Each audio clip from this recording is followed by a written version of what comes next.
activités économiques. La grande ville la plus proche, Madrid, est à 130 km de là. Pourtant, c'est dans cette localité du centre de l'Espagne que des dizaines de migrants vivent et travaillent. Dans le bâtiment, les espaces verts ou la restauration.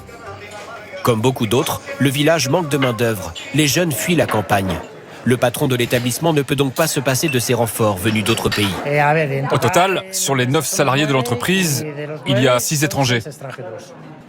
Ce Ghanéen a traversé la Méditerranée en bateau pour demander l'asile en Espagne. Il y a reconstruit sa vie bien plus facilement qu'il ne l'aurait imaginé.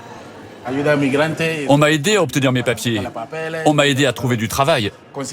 Et ça fait 10 ans que je suis salarié ici. Bonjour très chers auditeurs, c'est Christian, votre humble serviteur de RSTV.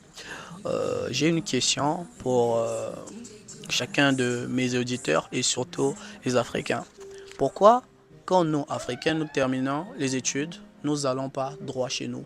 Ou encore, après que nous avons essayé d'étudier, ça n'a pas marché, nous décidons de vivre illégalement dans notre pays d'accueil. Ça peut être en France, ça peut être en Russie, ça peut être en Belgique.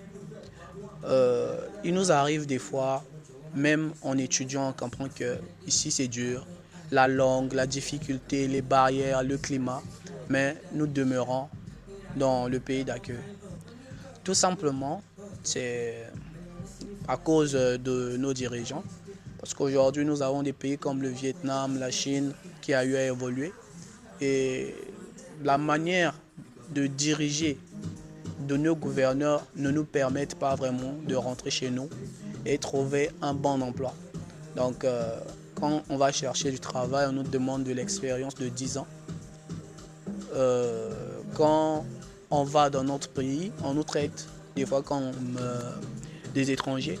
Et c'est vraiment dur pour un Africain de terminer ses études et de pouvoir rentrer chez lui. Contrairement à la vie qu'on mène ici, on décide de rester.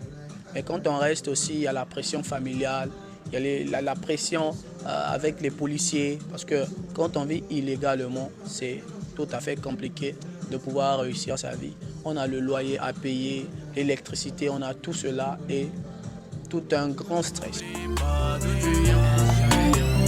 N'oublie pas d'où tu viens.